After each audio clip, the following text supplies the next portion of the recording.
Hello बच्चों, आज की क्लास के अंदर हम इलेक्ट्रिक फ्लक्स से स्टार्ट करेंगे।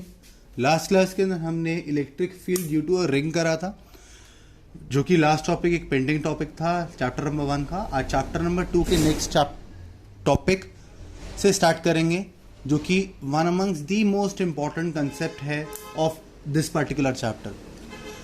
हम स्टार्ट करेंगे एक सिंपल से कंसेप्ट से जिसका नाम है इलेक्ट्रिक फ्लक्स।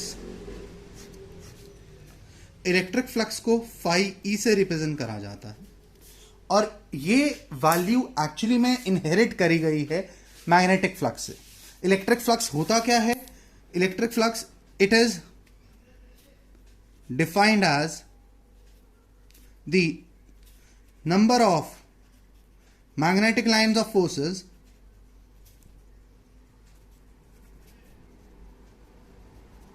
passing through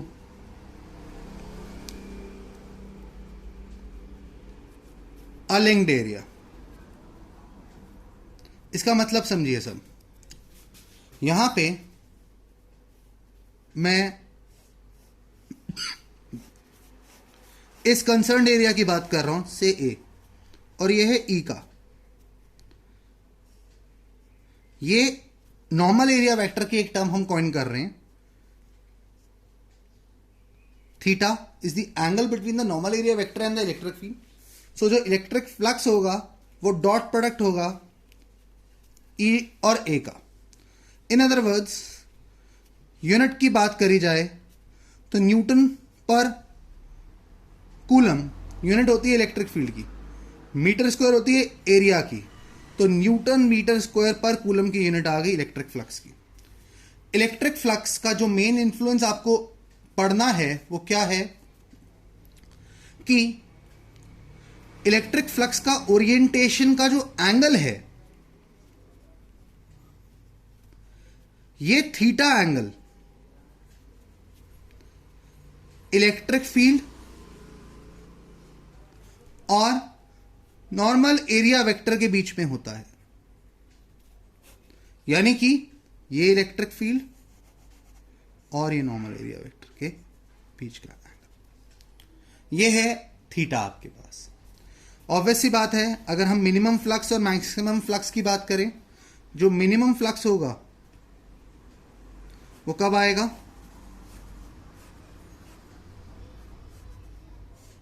इस तरीके से जब इलेक्ट्रिक फील्ड और एरिया पैरेलल होंगे, ताकि नॉर्मल एरिया वेक्टर 90 डिग्री का एंगल बना दे इलेक्ट्रिक फील्ड के साथ, तो फाई ई ए कॉस 90 आ जाएगा, जिसका वैल्यू 0 रहेगा।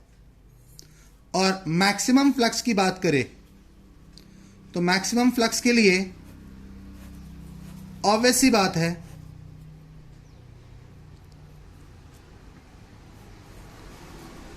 एरिया परपेंडिकुलर होगा इलेक्ट्रिक फील्ड के, ताकि नॉर्मल एरिया वेक्टर जो एंगल बनाए 0 डिग्री का बनाए इलेक्ट्रिक फील्ड के साथ। सो जो मिनिमम फ्लक्स का वैल्यू आएगा फाई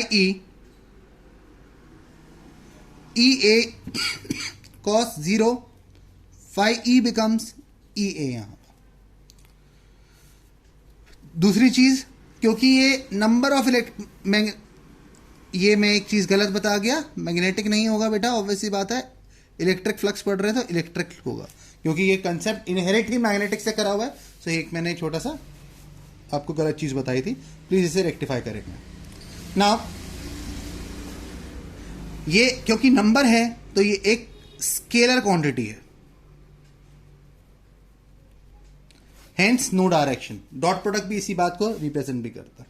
अब इसको यूज क्यों करना है? हमने यूज करने का जो मेन रीजन है वो है इसका एक थ्योरम को डिफाइन करना।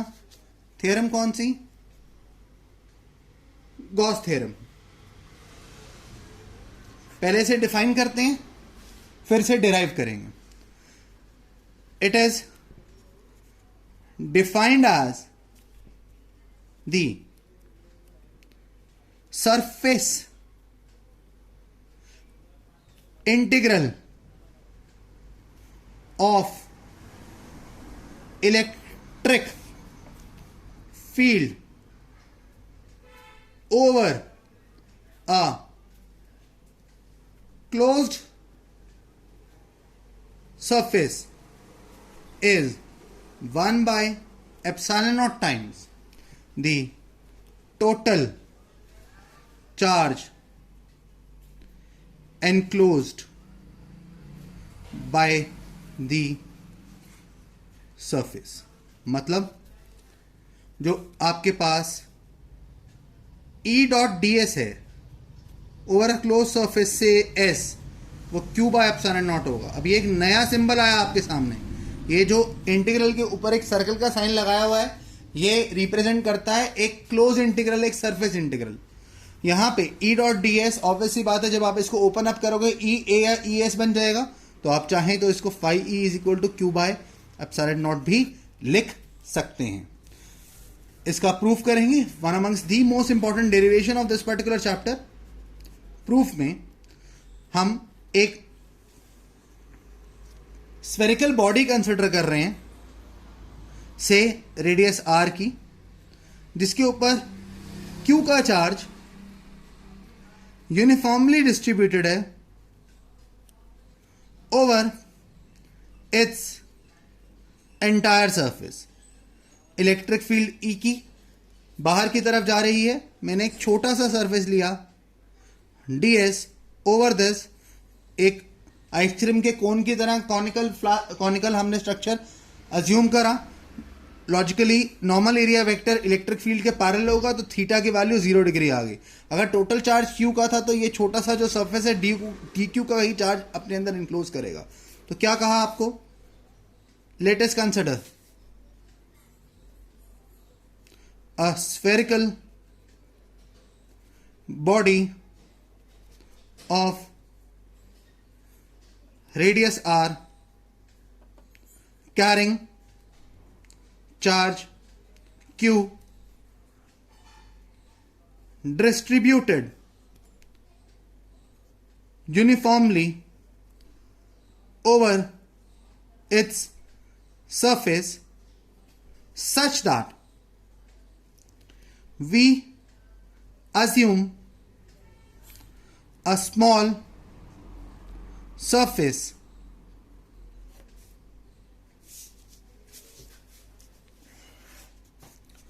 ds over it, thereby taking surface integral, we get E dot D S for surface S. ध्यान दीजिएगा, मैंने इस डी एस के लिए E डॉट डी एस लिया।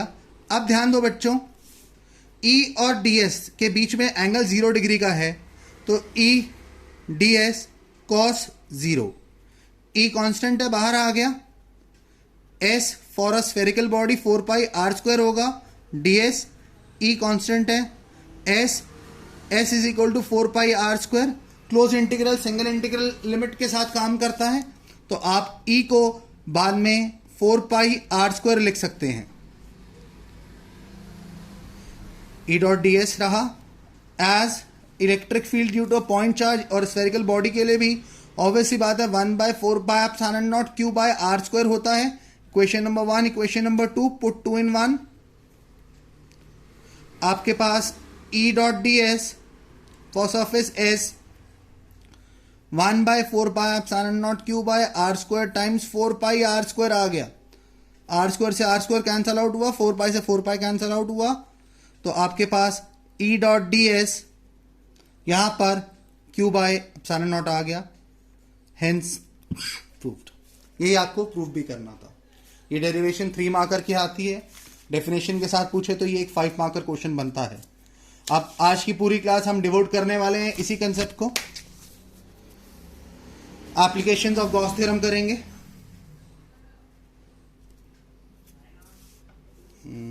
That's it. Applications of Gauss theorem. पहली एप्लीकेशन करेंगे electric field due to an infinitely long thin rod.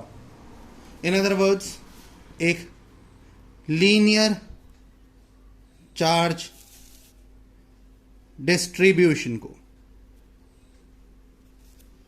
Represent करा जाएगा यहां पर. ये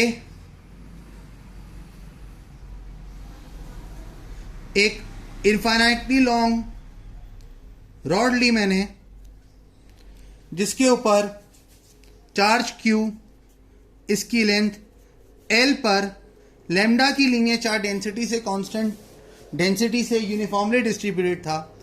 अब मुझे अगर इसके ऊपर गॉस थ्योरम लगानी है तो अकॉर्डिंग टू द डेफिनेशन मुझे यहां पर एक क्लोज सरफेस चाहिए. तो ये अज्यूम करा गया मेरा क्लोज सरफेस है. इस अज्यूम्ड सरफेस को नाम दिया जाता है गॉसियन सरफेस का. तो गॉसियन सरफेस इज एनीथिंग जिसके अंदर चार्ज एनक्लोज्ड है. अब बच्चों ध्यान देना, मुझे सिर्फ इस जो रॉड मैंने बनाई है रेगुलर लाइन से, फिलहाल मैं उसी को कंसिडर कर रहा हूं. इसकी इनफाइनाइट लेंथ से मुझे कोई लेना देना नहीं है. अब यहां पे जो इलेक्ट्रिक फील्ड निकलेगी इस रॉड से, वो इलेक्ट्रिक लाइन ऑफ फोर्सेस इस तरीके से कैरी होंगी और एक सरफेस S1 ये बन गया, S2 इसका खुद का क्लोज सरफेस एरिया और S3 ये बन गया. ये नॉर्मल एरिया वेक्टर सरफेस 3 का, ये नॉर्मल एरिया वेक्टर सरफेस 1 का.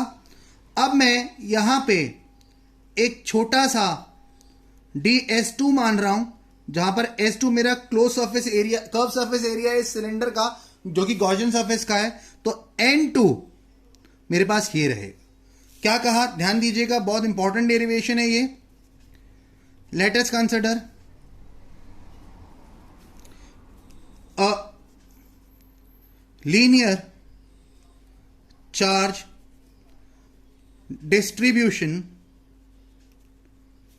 in which charge Q is distributed uniformly over the rod with a linear charge density lambda. Thereby we can write Q is equal to lambda into L. अब we assume a cylindrical Gaussian surface, sheet number 3, around length L such that S1, S2 and S3 be the respective surfaces over it. Thereby for surface S1 जो आपके पास E dot ds1 आएगा for S1, यानी कि मैं इसकी बात कर रहा हूं, वो होगा E ds1 cos 90. लॉजिकल सी बात है, cos 90 का एंगल बनेगा तो ये 0 आ गया. तो इसको मैं phi 1 का नाम दे रहा हूं. E dot ds1 is 0. Similarly for surface S3 भी आपके लिए यही रहेगा. E डॉट ds3 ये देखिए N3 90 डिग्री का एंगल बनाएगा यहां पे, तो E dot D S three भी S3 के लिए E D S three cos 90, जहां कॉस 90 आ गया 0, तो इसको मैं फाई 3 का नाम दे रहा हूं। तो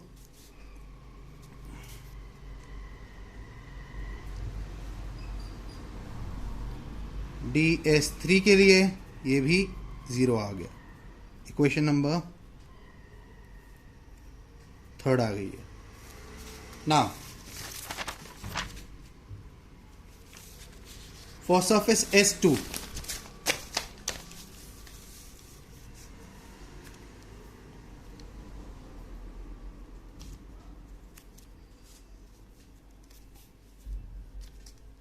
for surface S2, we consider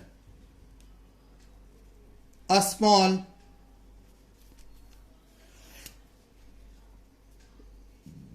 surface ds2 over the cylindrical element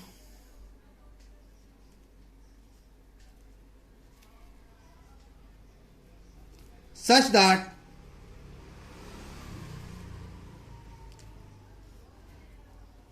phi 2 S2 के लिए E dot D S two आ जाएगा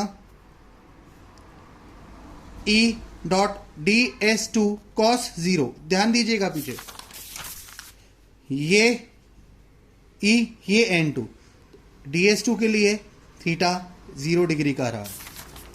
तो आपके पास जो फाई 2 रहेगा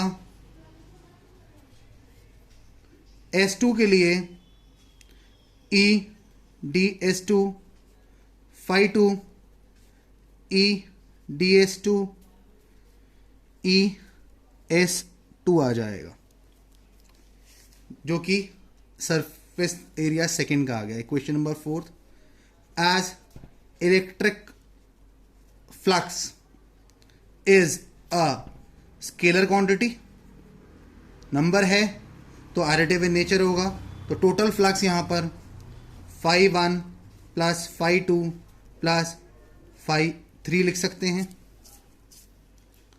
question number 5, put second, third and fourth in fifth, तो आपके पास जो रिजल्ट आएगा फाई 1 था पीछे 0, फाई 3 भी 0 और फाई 2 का वैल्यू ये आ गया आपके पास 0 प्लस ES2 प्लस 0, तो आपके पास फाई E का वैल्यू ES2 आ गया। अब E क्या होता है मुझे निकालना है। Surface area, curve surface area of a cylinder क्या होता है 2 पाई RL, तो फाई E की वैल्यू मेरे पास ये आ गई। ये रेडियस R में मान रहा हूं इसका, और लेंथ L के ऊपर निकाला था, तो इसका कर्व सरफेस एरिया ऑब्वियसली बात है 2 पाई RL का आ जाएगा। तो आपके पास ये रिजल्ट आ गया ना। By Gauss theorem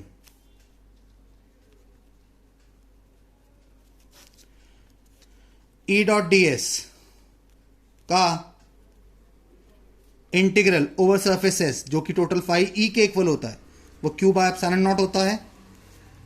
6th equal to 7th,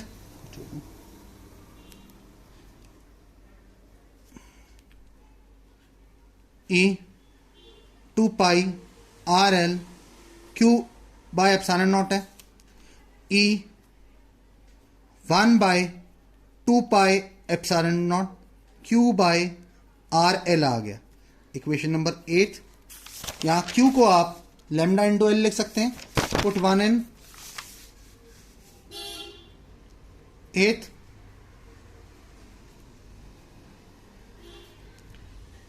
one by 2 pi epsilon naught lambda L by RL, L से L कट गया, तो E is equal to 1 by 2 pi epsilon naught lambda by R।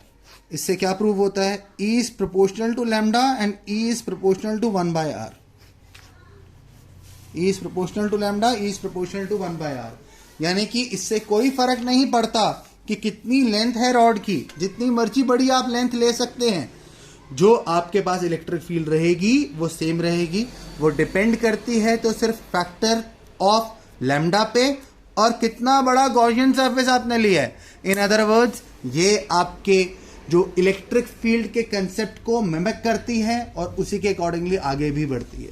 ये बहुत important derivation है बच्चों, कई बार exams में आती है। ये हमने जो डेरिवेशन करी है ये यहां पर करी है यूजिंग गॉस थ्योरम। एनसीईआरटी की बैक एक्सरसाइजेस के अंदर एक क्वेश्चन है, यही क्वेश्चन है जहां आपको प्रूव करना है कि to derive this particular formula, जो कि हमने अभी करा without Gauss theorem, you are bound not to use the Gauss theorem. वो भी काफी इंपॉर्टेंट है, कई बार एग्जाम्स के अंदर पूछा गया है, वो हम अपने आने वाली क्लासेस के अंदर करेंगे।